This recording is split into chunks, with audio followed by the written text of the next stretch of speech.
If you've ever been broke in your life, you know it is not fun. I was broke for the first part of my life. You say first part. How long is a part? It depends on your life. So I was broke for the first part of my life. I'm going to say right around 38, 39 years. And then I got kind of rich that I thought was really big rich. And I overextended myself too soon, and I expanded my lifestyles too soon. And I say too soon, but it was really more at the wrong time, right? I expanded my lifestyle at the wrong time. And because when I expanded my lifestyle, it wasn't too soon for the past, but it was way too soon for the future. And so we went from broke to rich to broker than broke. And here's what I mean by broker than broke. If you can imagine going from just regular broke people broke, I wasn't pitiful poor most of that time. Like pitiful poor is when you're so poor people feel sorry for you. I've been there, right? I've been married with a pregnant wife and no electricity and no water at my house. So I've been pitiful poor. But this is not what I'm talking about. Then I was just regular poor. Do I pay my electric bill or my water bill this month, right? Or do I pay my insurance? Y'all know what I'm talking about. So anyway, do I pay the ticket for getting pulled over for having a car that the registration's expired on, or do I pay for the registration? I'll take my chances on getting pulled over. Okay, y'all just want to make sure I understand. I was that dude, right? I lived there, and that was just like regular people broke. And then I got rich to the point where I was making, 30, 40, 50, 60, 70, 80, 90, sometimes 100,000 a month. And then got to the point where I was fairly consistently making over 100,000 a month. But then I expanded my lifestyle and bought my dream cars and my dream house and I was living my dreams until it turned into a nightmare. And then they created the Great Recession. And then clients who owed me a lot of money disappeared. And then I got audited by the IRS. And they told me I owed them $1,065,000. I didn't have $1 million or $65,000, right? So I was broker than broke. I was over $1 million in the hole from 2010 through 2015, and then started climbing out of the hole in 2015. So, and I'm telling you this story because I have discovered some ways that you can never be broke again. Let's say you don't ever become wealthy. Let's say you don't ever get rich. Wouldn't it be nice to just never be broke again? Never have a Motel 6 refrigerator again. Say, what's a Motel 6 refrigerator? We'll leave the light on for you. Open a refrigerator, only thing in there is a light, right? Okay, and so, and I've had a Motel 6 refrigerator with a family. It's not fun. Being broke is not fun. And so I said, okay, if I were going to teach people who are like maybe not on the struggle bus right now, but you're not getting ahead at all, and like it'll only take one thing going south, like car breaking down, refrigerator breaking down, somebody in your family getting sick. It'll only take one thing to like blow you out of the water financially. Like, how can you get to the point where you're never broke again? And so what I'm going to do is I'm going to share with you 3 things you can do to never be broke again. The first one is make money with offer strategies. When it comes to money, I believe in offers. By the way, everybody who makes money because of one of 2 things. Either an offer you've made or an offer you said yes to. Everybody makes money based on an offer that you presented or an offer that you accepted. Everybody. You say, what does that mean? No, Myron, I don't make an offer. You did. You went to. I didn't make an offer. I drive a truck. Right. You went to the trucking company, and you said, I will drive your truck for X amount of dollars per hour or per mile. Right. If you work at a factory, you said, I will work for you for X amount of dollars per hour, X amount of dollars per month, X amount of dollars. You already made an offer. Everybody's making an offer. Here, this should encourage you. Hopefully this will encourage you. Let's say you have a job and you're making $60,000 a year.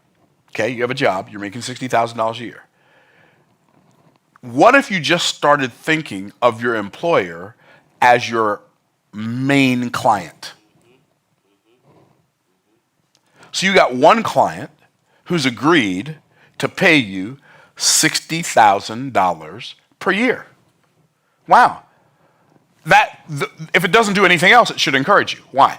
Because if you got one person that's paying you $60,000 a year, maybe you can get somebody else to pay you $6,000 for something that you can provide for them that they want more than they want the $6,000, just like you providing a result for your employer that they want more than they want their $60,000.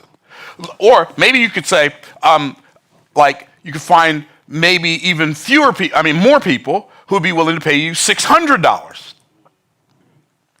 Right? What if you could create an offer you already created an offer for $60,000. What if you created an offer for $6,000? What if you created an offer for $600? You say, well, I don't know what I'd offer somebody for $600. Okay, don't do that. Don't do that. Pump the brakes, baby. Pump the brakes. Let's do this instead. What if you said, I'm going to make an offer for $60? Surely you got somebody to pay you $60,000. You can get somebody to pay you $60. What if you got 100 people in 2025 to pay you $60? That's $6,000 extra dollars. Let me ask you a question. What could you do with $6,000 extra dollars right now? Right? What if you could get 100 people to pay you $600 in 2025? That's an extra $60,000. And you don't even have to jeopardize your job. You can keep your job and make your $600 offer to people on the internet. Make your $60 offer to people on the internet. And so here's all I'm saying. You've already made an offer. They already said yes. You got somebody to say yes to your $60,000 offer. You say, Myron, I don't make $60,000, I make $45,000. Okay, you got somebody to accept your $45,000 offer. Myron, I make $120,000. Great, you got somebody to accept your $120,000 offer. Like, if you stop thinking about it as, I found the best job I could for the money I could, and when I find a better one, I'm going to leave. Instead of that, thinking about, okay, this client that I have, they're paying me $60,000 a year, $45,000, $120,000, whatever the number is. They're paying me this amount of money. How can I serve them at such a high level that they never want me to stop delivering value and they never want to stop paying me? And if I do decide to leave or we decide to part ways, they will give me rave reviews. What if that were your thinking? Like, I had clients 5 years ago that are not my clients right now. But if you talk to those clients, they will give you rave reviews. Oh, I see. What if you treated your employer like a client that you made an offer to and they said yes? Because they also made an offer to you and you said yes. Now, if you're having cognitive dissonance and you're like, I don't know if I should have said yes to that offer, then if you got this, if you have a pause in your spirit about the offer that you accepted, and you feel like I just feel like I'm worth more than this, and I should be worth more to them, then you're not going to serve them at the highest level. Like, you have to build your business. By the way, you are your business.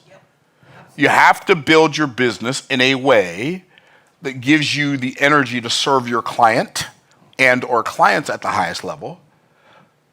I mean, it gives you the ability, like, it serves you at the highest level and gives you the energy and bandwidth to serve your clients at the highest level. So, like, if you have a job that you hate, reframe it and learn to love it. What does that mean?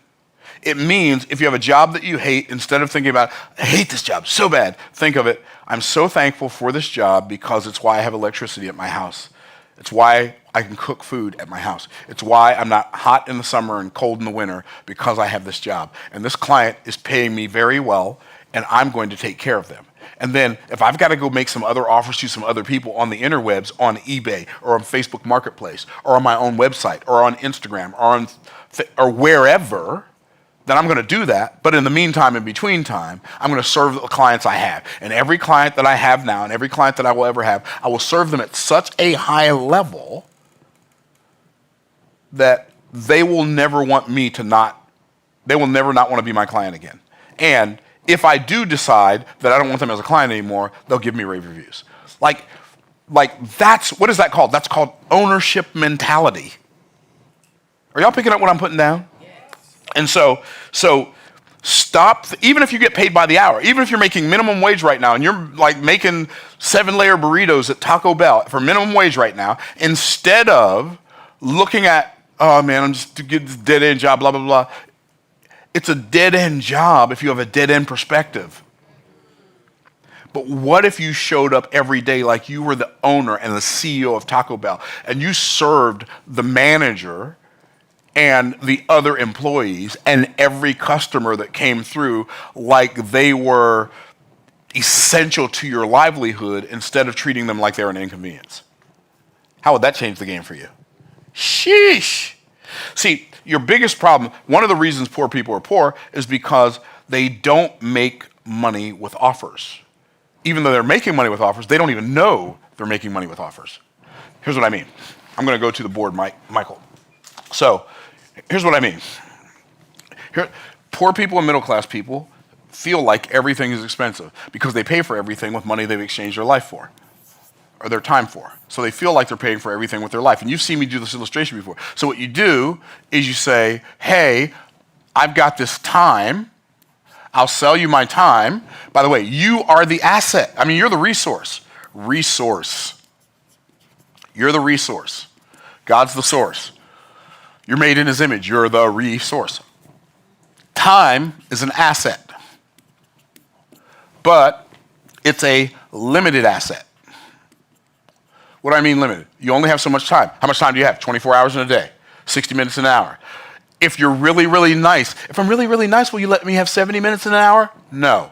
Everybody gets 60. It doesn't matter. It doesn't matter how tall you are, how short you are, how famous you are, how not famous. Everybody gets the same amount of time. You get 60 minutes in an hour. You get 24 hours in a day. You get 365 days in a year. And so what you do is you trade. You say, I'm going to trade my time if you will give me money. Now, here's what most people believe. Most people believe that time is money. So I'll trade you my time if you'll give me some money. And then you trade that money and you go buy, and by the way, this is a depreciating asset. And so you go trade it for a very old car. Okay. So you trade it for a car, which is a depreciating liability. And so you wonder why you're getting broke. You're getting broker because you believe that time is money. And the only way to make money is to exchange your time for somebody else's money. So if you're trading this for this, you probably believe that this is equal to this. And time is the stuff that life is made of. But when you trade this for this, you believe that time is money. That is absolutely not true. The reality is that time is, this is what that should look like. Time is infinitely greater than money. That's what it should look like. Time is infinitely greater than money. And when you realize that, you'll stop selling a whole bunch of your time for a little bit of somebody else's money. You'll stop traipsing around in discount locations looking for the best deal, wasting hours and hours of your life, wasting a whole bunch of time to save a little bit of money. And what you'll do is you'll figure out, how can I make my time more valuable? And here's what wealthy creative entrepreneurs do. Instead of doing this diagram, here's what we do. We perceive with our eyes or our ears a problem in the marketplace. We say, oh, there's a problem. And then what we do is we come up with a solution. We solve the problem. I have an idea. So this light bulb represents my creativity. And what I'm going to do is I'm going to create a solution. But I'm not going to create a solution for me. I'm going to create a solution for you. I'm going to create a solution for all of you. I'm going to create a solution for the YouTubeosphere. And the more value that I bring to the marketplace, the more I'll be compensated. If I bring a lot of value to the marketplace is not going to gyp me. The marketplace is not going to cheat me. The marketplace is going to compensate me.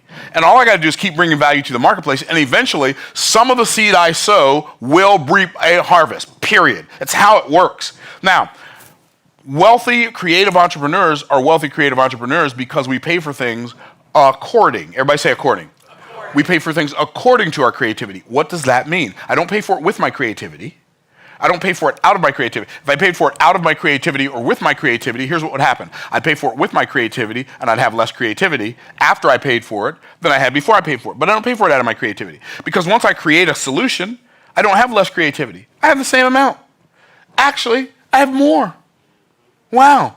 So time is a depreciating, oops, that was an eraser. Okay, time is a depreciating asset, but creativity is a replenishing asset.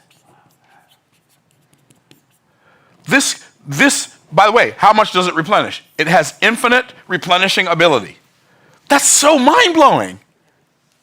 And I have it. It's mine. It's not mine and not yours.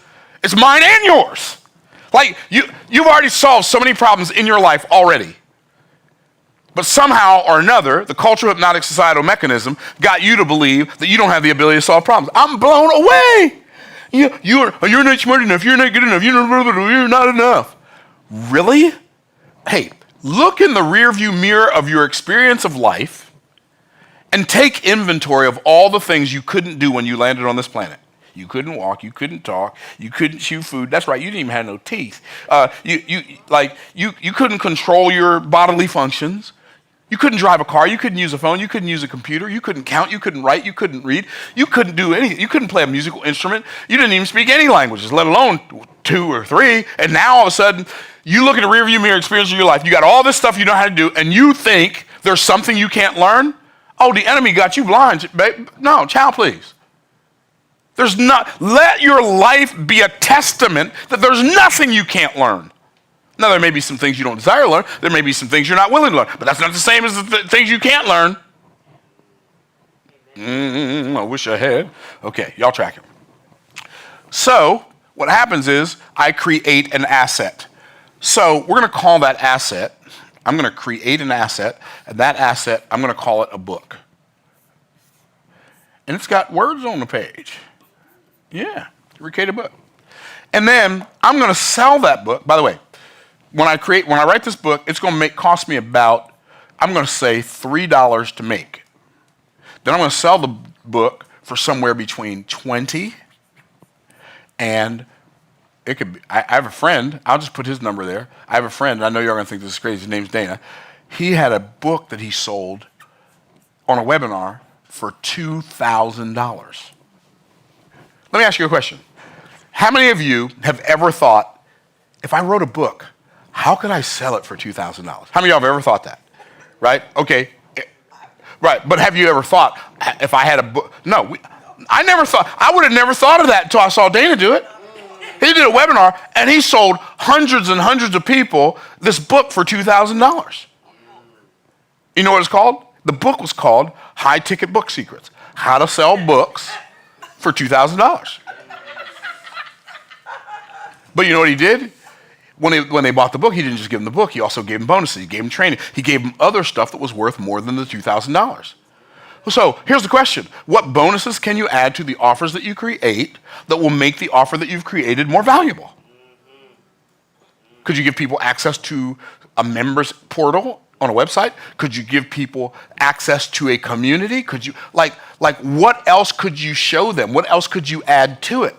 So, I think y'all are tracking. I think y'all tracking? Okay, y'all tracking. Okay, so then people are going to give me money in exchange for that offer. So I'm greater than the book. I'm not the book. You're not going to read my book and think that book is me. You're going to know that book was created by me. So if the book is created by me, I am greater than the book. I am greater. As the resource, I am greater than the assets I create. Does that make sense? Yes or yes? Okay. Then the asset is greater than the money. Because when I sell the asset, in fact, let me grab one here. I'm going to grab 2 of them here. I could grab 3 of them here. In fact, I'm going to grab all 4 of them here. I'm going to tell you all the story. So, back in 2006, I wrote this book. So here's what's cool. I'm not a graphic designer. But guess what? I didn't have to be. I created the concept I didn't create this cover, but I created the concept for this cover. It wasn't a good concept, but worked for me. So I wrote this book called The Ebony Treasure Map, The Roadmap to Riches for African Americans. I thought, you know what? We don't have a book for African Americans to teach us financial literacy, so I'm going to write one. And so I wrote the Ebony Treasure Map, the Roadmap to Riches for African Americans. And the book came out, and I said, I'm going to sell this 139-page book for $20. Guess what? Now, before I wrote, I won't even tell you that part because it doesn't matter. So the first week this book came out, I got 500 copies printed because I went to a book writing conference. It had to be a best-selling author conference, and they said most authors never sell 500 copies of their book. Well, I said, I ain't going to be most authors. I'm going to 500 copies printed, right? And so my book came out, I had 500 copies printed. Guess what? We sold 900. 900 times $20. Anybody know how much that is? That's $18,000. My first week as a published author with a book with an ugly cover made $18,000. That's more than half as much as I've made in any year at any job I've ever had. A book, B-O-O-K, a book, paper, words on paper, black ink on white paper. Okay, y'all tracking. So I wrote that book in 2006. In 2000, don't miss this now. I realized, because all transformation begins with awareness, so I became aware of the fact, there are some people who are going to look at this book cover, this book title, the Ebony Treasure Map, the Roadmap to Riches for African Americans, and they're going to say, I ain't an African American. It probably won't work for me. Now, do I want to sell a few books or do I want to sell a lot of books? I want to sell a lot of books. So what I did was I changed the name. That's called repurposing and repackaging. In case you're wondering what the marketing term is, I changed the name of the Ebony Treasure Map to from the trash man to the cash man, how anyone can get rich starting from anywhere, added a couple pages, added some stuff to it, and now the book is more than 139 pages. It is 140, blah, blah, blah, blah. It's 147 pages. So 147-page book, added some pages to it, changed some stuff around so nobody would feel like, this is not for me, right? So rebranded it, repackaged it, repurposed it, and turned it into the trash man to the cash man. Between these two books, we've sold over 175,000 copies of these books. I'm not bragging. What I'm telling you is a book is an asset that I create. It's one of many assets that I created. And I remember when I first got started, and I was Mr. Big Businessman Pants, right? And so I was selling a home study course for $497. Yeah. Yes, on cassette tapes. Let's don't forget the cassette tapes part. And then somebody said to me, Myron, why don't you write a book? I'm like, a book? Why would I write a book? $20? I'm making $497, right? Every time I make a sale, what a $20 book. What I didn't realize is that if I wrote a book and it was good, that people who bought the book would also buy other stuff. So I used to think a book was a waste of time because it's only going to make you $20. But it's not about how much money the book makes you. It's about the time someone invests in reading the book that you wrote that makes them feel like they know you, genuinely like you, and believe that they can trust you. So, those two assets. Boom. But wait, there's more.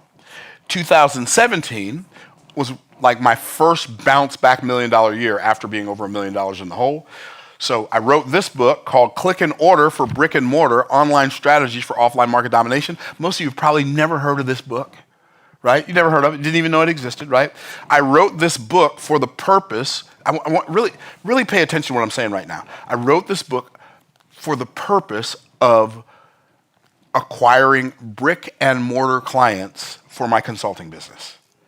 That's why I called it Click and Order for Brick and Mortar. I would do trade shows. I would give these books away at trade shows. I would sell these books on my website. And then what the book gave me was what I call an excuse for follow-up. Because I taught them my methodology, and then I would follow up with them and find out which parts of these they would like my help in implementing. When I wrote this book in 2007, guess what happened? That was my first $1 million bounce back year. I did over $1 million in consulting because of the principles in this book. This is an asset. It's an asset that makes people desire what? More assets from me, because I'm the resource. I'm not the asset. I'm the resource, right? Which means I got a whole bunch of assets in here that haven't even been harvested yet. Got a whole lot of assets in here that have not even been harvested yet, okay? So then, in 2021, I wrote this book. It's called B.O.S.S Moves. I wrote some books in between. I wrote a couple books back in 2012 as well. I didn't go into those because those are just ebooks. I shouldn't say they're just ebooks, but they're ebooks. And so I didn't go into those. I wrote this book, B.O.S.S Moves, Business Optimization Success Secrets from $1 Million Roundtable. I wrote, wow, that was cool. Okay, that was very theatrical. I'm gonna have to do that again. Okay, the things you discover when you're not looking for them. Okay, so I wrote this book. This book does between $18,000 and $40,000 a month in sales. This book cost me $3 to print. Sells for $30. Now, you say, well, if it only costs you $3 to print, what makes you think that you should charge $30? Because it's my book, and I wrote it. And you're not buying the paper. I'll sell you the paper. I'll sell you exactly the same amount of paper that's in that book for $3, if that's what you want to buy. But you don't get the words now. See, the paper's worth $3. The words is the other 27. How many of y'all track it? Okay. So I'm saying the asset. Now, guess what? These two books right here. These two books right here generate $500,000 a year in revenue. Two assets, $500,000. Now, what if that's all I had? Well, I don't know how your lifestyle is. That's how my lifestyle is. If that's all I had, I'd be okay. Why? Because one of the things that I learned after I was really broke for a part of my life, and then got like rich that I thought was big rich for another part of my life, and overextended myself. Here's what I discovered: don't overextend yourself. Keep it easy. Live well below your means. How far? As far as you possibly can. Okay.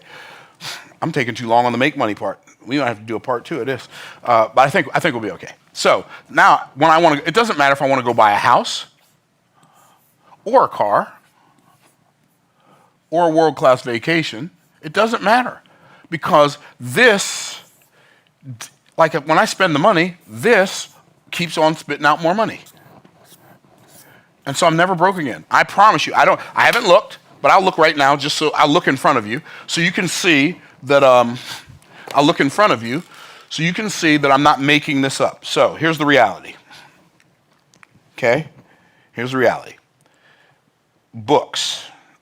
How much money did we bring in from our online assets since midnight last night?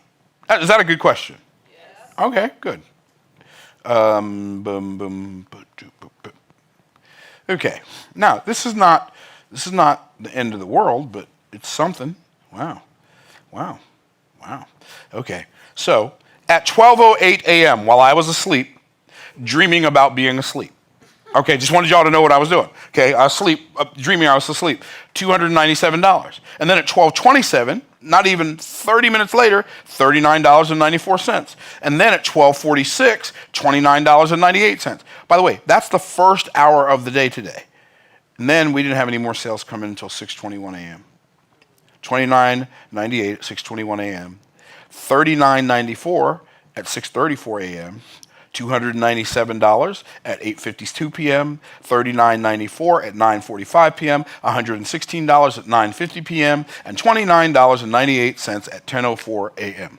That's the money that's come in since I went to, since it turned today. So far. You say, Myron, what are you saying? I'm saying you make money with offers. That's all I'm saying. I'm saying, and by the way, who can create an offer? Anybody who cares to. Now, so that's number one. You create money, you make money with offers, and then when you're making money with offer strategies, that's you have to start with a vision for an offer. Where does the vision for an offer come from? It comes from the complication of somebody else's problem. You can never create an offer that will change your life by trying to create an offer that will change your life. You create an offer that will change your life by creating a solution to a whole bunch of other people's problems. So when I'm creating an offer that's going to change my life, as paradoxical and oxymoronic as this seems, I have to stop thinking about myself long enough to create a solution for somebody else. Wow. Maybe Jesus was right when he said, he who will be greatest among you, let him be servant of all. The person who serves the most people is the greatest person. Okay, cool. So you have to start with a vision for an offer. Where do I start? I look around. I find a whole bunch of people struggling with something. I say, oh, I know how to do that. Since I know how to do that, if I tell them how to do it and I charge them a little bit of money, maybe they'll pay me. Or maybe I'll show them how to do it and charge them a lot of money. Okay, cool. So starts with a vision for an offer. Start with a vision for the offer. Then this is, by the way, this is still all under point number 1, make money with offers. Okay, so that's letter A, start with a vision for an offer. See the value of the offer. See the value of the offer you create. Now, here's the thing about the offer you create. You must see both the intrinsic value and the perceived value of your offer. If your offer does not have both intrinsic value and perceived value, it probably has no value. Are y'all with me? And so what do I mean by that? What's intrinsic value? Intrinsic value is the value that that offer has to actually do the thing that you're telling people it's going to do. It has the ability to solve their problem. That is the intrinsic value of the offer. What's the perceived value? The perceived value is the degree to which their pain will be eliminated times the degree to which their pleasure will be elevated when they say yes to the offer. So when I'm talking to people about the offer, I definitely spend some time talking about the intrinsic value. But I spend most of the time talking about the perceived value. Why? Why do I spend more time talking about the perceived value than I do the intrinsic value? Because I have to have the knowingness to know that the intrinsic value is there. But if that's all I know and I only talk to them about the intrinsic value, I promise you they're not going to believe me. Why? Because the perceived, they don't know if it works or not. So if I'm talking about the intrinsic value, I'm talking to them about something they can't know. And unless I've imagined it for them and proclaimed that imaginary solution and the way it would work, their life would look when they say yes, if I haven't done a good job explaining that, describing that, presenting that, they don't have anything to buy. Nobody buys the intrinsic value in your offer. They buy the perceived value. What do I mean they buy the perceived value? They buy what they perceive their life is going to look like and feel like compared to what their life looks like and feels like now. People say, well, I paid for your product. They didn't pay for your product. When people buy your product, they didn't buy your product. They didn't pay for your product. They paid for your description of your product. Because they don't get the product until after they pay. So they don't know if it's worth it. They only know if they believe it's going to be worth it when they pay.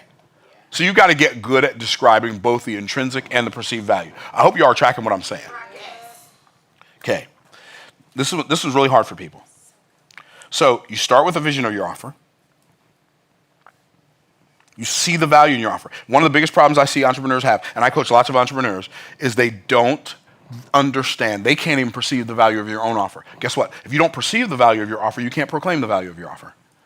They're always talking about the stuff. They're talking about, oh, it's got this, it's got that, it's got this, the third, it's got this many of these, and those many of those, and that many of that. Okay, well, guess what? None of that. They don't care. They don't care about the pieces. They just want to know, does it work? By the way, the more pieces it has, the more you are building skepticism and resistance, because now every piece you add to it that's not necessary, they believe they've got to learn how to use that piece in order for them to get the result they're looking for. The real question in their mind is it easy, does it work, can I do it? If the answer to those three questions is not a resounding yes, the likelihood of them saying yes to your offer is highly unlikely. Okay, cool. The last one is simplify the verbiage around your offer. What does that mean? You have to stop using insider lingo on the outside world. You have to stop using technobabble. You have to stop talking to people. I help people overcome past trauma. I help people in the area of self-love. I'm telling you, nobody knows what that means. And it may be what you do, but you better figure out a better way to explain it. In other words, if you said it to a third grader, would they understand it? If a third grader's not going to understand it, probably neither is anybody else. The highest grade level I'm going to let you go to is fifth grade. If your explanation of the transformation of saying yes to your offer cannot be understood by people between third and fifth grade, it's not clear enough.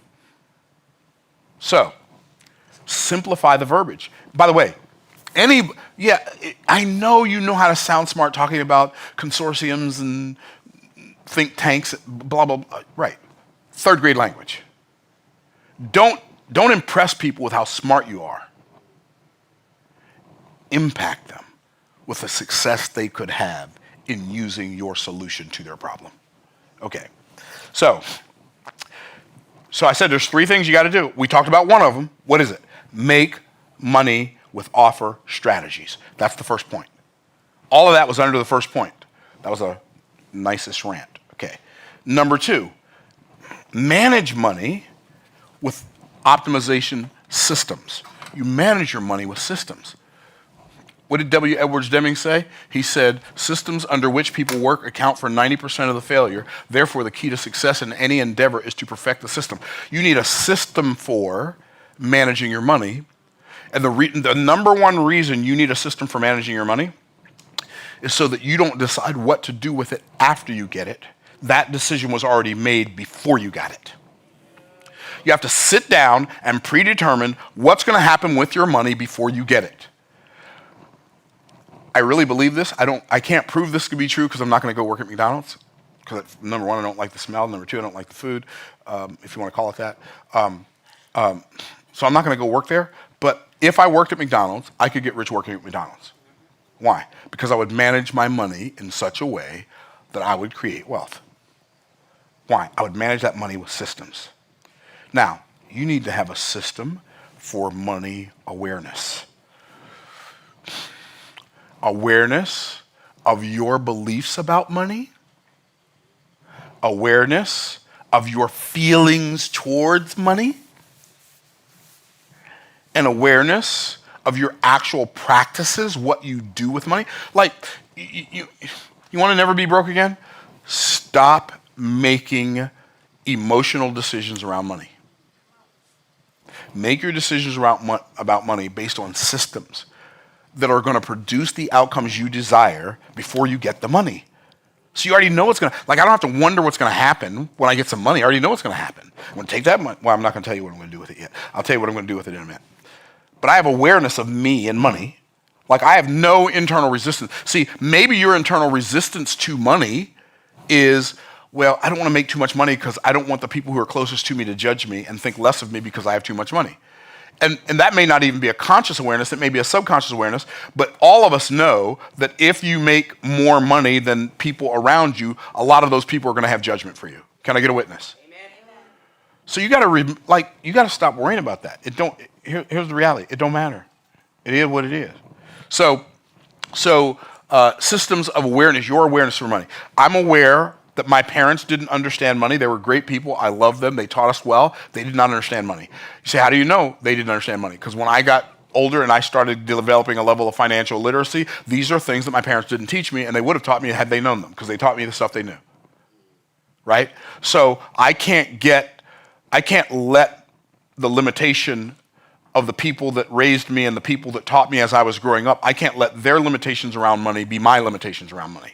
I have to discern and decide for myself what that's going to look like. So, system of awareness.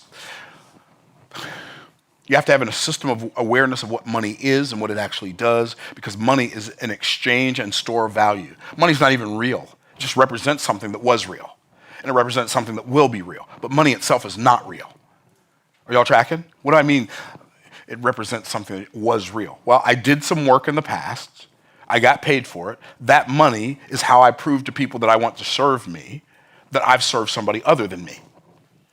So money is really a certificate of service provided. I went to Eddie V's last night for dinner, and I said, okay, I want y'all to bring me some food. They brought me some food. But Eddie V's is one of those restaurants that will only serve you if you can prove you served other people. Oh, that's right. All restaurants are that way. In fact, all businesses are that way. Nobody will let you move into a house unless you can prove that you served other people. Wait, what? See, this is my awareness of this is part of my money awareness. I'm aware of the fact that everything that I desire is on the other side of me being able to prove that I've served lots of other people. And the more that I serve those other people in ways that they are willing to compensate for, the more money I have. And all I'm doing is proving that I've served other people, so now I'd like for you to serve me. Thank you very much. Okay, y'all are tracking. You need to have a system for money accounting. So in my book, From the Trash Man to the Cash Man, I talked about the money management system of millionaires in this book, okay? It is called I Can If My Cans Say I Can. Oh boy.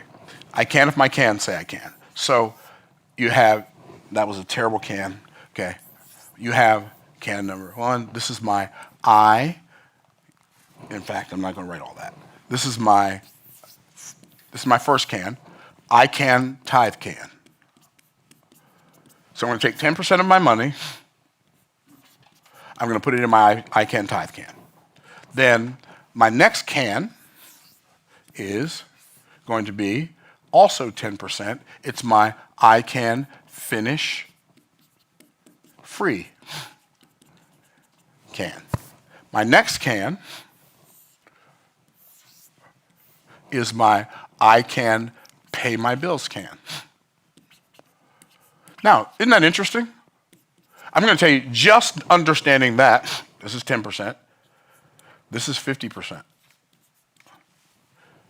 By the way, you may have to adjust the percentages based on where you are financially. Maybe you can't pay all your bills on 50% of what you earn. Maybe it's going to take 70%, 80%, 60%, whatever. If you don't know what percentage, put a dollar amount in each one of these cans. Say, I'm going to put $10 every time I get paid in this can, $10 in this, whatever, $20, $50, $100. That's not my point. The point is, you have to know what your money's going to do before it gets in your hands. And if you don't know what your money's going to do before it gets in your hands, it's going to do whatever it wants to do. It's going to do the thing you did last time. Are y'all tracking? Which is what got you to where you are, which is not exactly where you desire to be, because if it were, you'd be doing something different than trying to figure out how to get someplace else and never be broke again. Well, I'm going to take this, what I'm showing you right now, is the number one key to never being broke again. So then you have your I can educate myself can.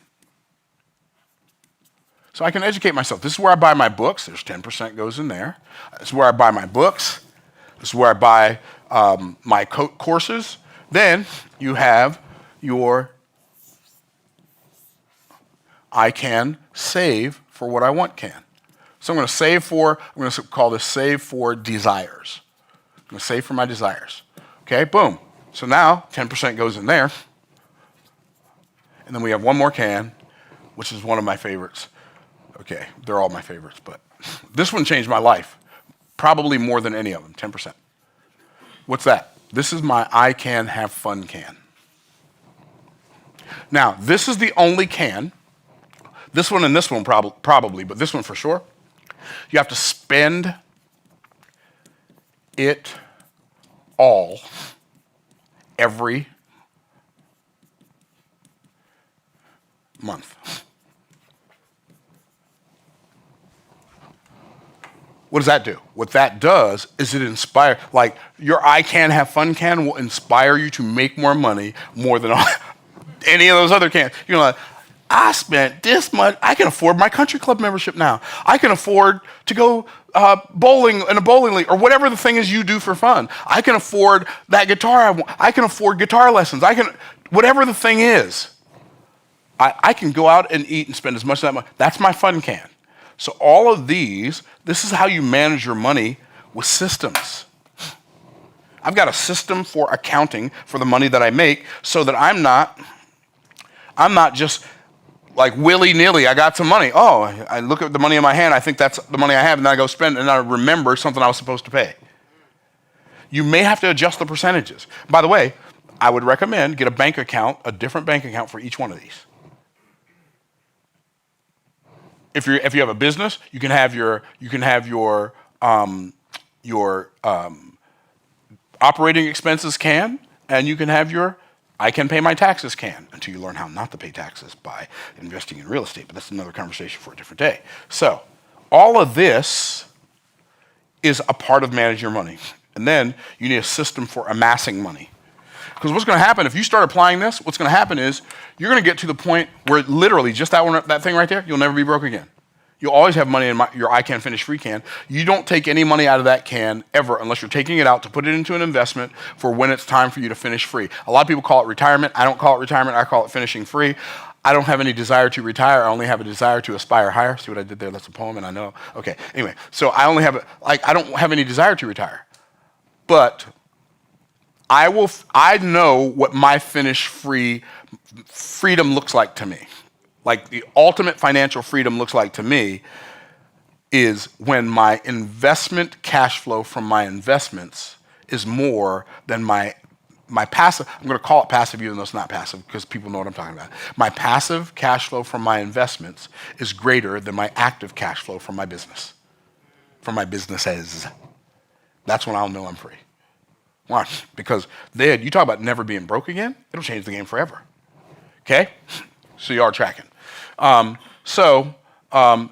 is a system for amassing money. Once you get past $250,000 that you've accumulated in any one of your accounts, you have to figure out what to do with that money because keeping it in a bank is a very unsafe thing to do. When you walk in the door of the bank, there's a sign on the door that says funds are insured up to what? $250,000 FDIC, right? But that doesn't even mean if you have $250,000 in there and the bank goes belly up that you're going to get $250,000. It means you could get up to. Whenever you hear up to, think of up to as less than. Okay? So where are you going to put this money? You need to put it in some place you need to put it in assets that are more secure. Assets like what? I'm going to let you discuss that with your financial advisor because I am not one, nor do I play one on television. I know where I put mine. And I think some good places to look are life insurance, gold, real estate, places where the money, if it goes away, you still have the hard asset. You have something that you can use in exchange for value. Okay, so, and then lastly, I'm going to go through this one a little more quickly because I'm running out of time and I over-prepare. So I'm going to sit back down because I'm hot. This is, the last point is this. So we talked about the first point is you make money with offer strategies, you manage money with optimization systems, and then you multiply money with opportunity savvy. What does opportunity savvy mean? Once you start having money, guess what you're going to have? You're going to have the opportunity to invest in things that are going to make you money. The greater the amount the money is that they can make you, the more likely it is to have some level of risk. Sometimes that level of risk gets higher. Okay, so here's what the first thing you have to do when it comes to multiplying money with opportunity savvy is you have to be aware of how close you are. What does that mean? Be aware of how close you are. It means you have to be aware of the fact that you are only one great investment away from finishing free. You're not 15. Like you're one offer away from making boatloads of money. You're one investment away from your money perpetuating for the rest of your life. One really great investment away. It almost sounds like, wait, what? How can I only be one away? You're one away. Some of you probably had money when Apple stock was $20, but you didn't realize you were one investment away, one opportunity away. So you have to you're only one great investment away. Now, that investment might be real estate. That investment might be in acquiring a business. That investment might be investing in somebody else's business. I don't know what it is. Only you can know that, but it's going to be determined by your mindset, your skill set, and your tool set. We'll talk about that in a minute. So you have to be aware of how close you are. You're only one opportunity away. You have to be authentic about your competency, which means you should only say yes to things, opportunities that are in your wheelhouse. People come to me with opportunities all the time. Like, I get more opportunity pitches than I can stand. Most of the time, the answer is no. Some of the times, the opportunities are great, and I can see the opportunity is great. And I can see there's a lot of money in the opportunity. And I still say no. Why? It's outside my wheelhouse. And since it's outside my wheelhouse, it's going to require something that's not mastery for me to participate in it. And if I'm using energy that I could be putting into mastery that causes my life and my business to grow exponentially, and I don't use that, then I'm using it on something that's going to produce less for me. Okay, so I only say yes to things, to opportunities that are in my wheelhouse. So if they're not in my wheelhouse, it's no. Unless it's a wheelhouse that I intend to develop because I want it to be in my wheelhouse. Like, for instance, real estate.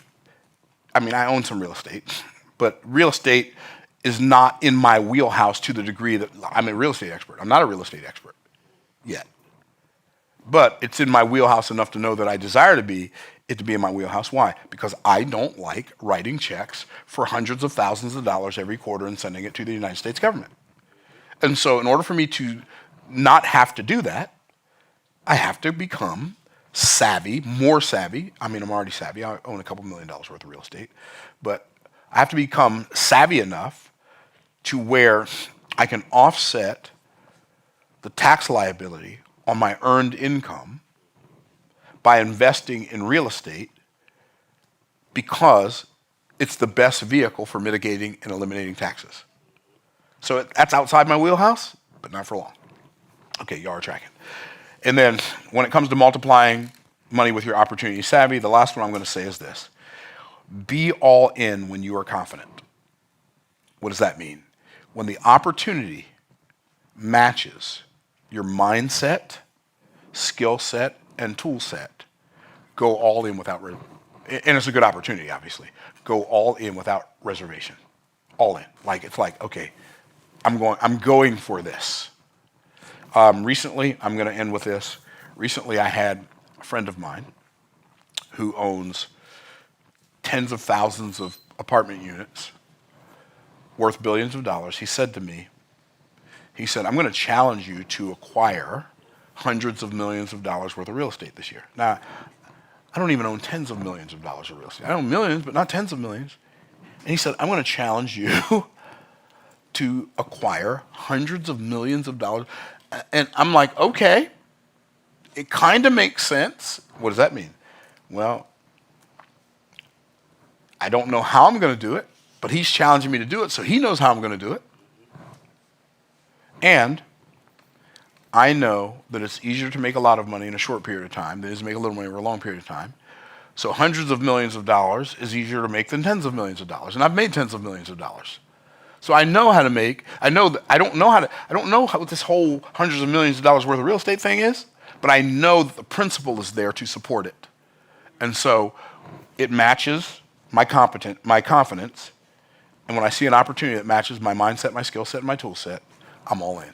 So in 2025, I'm all in on multifamily real estate. Bada bing, bada boom. So these are my pieces of sage advice. I only say sage because my beard is white. Sage advice for those of you who would like to be like me, going from broke as a joke and ready to choke to never broke again. Hope this video blesses you. In the meantime, in between time, we'll look forward to seeing you in the next video. And bye for now. Peace out, my peeps.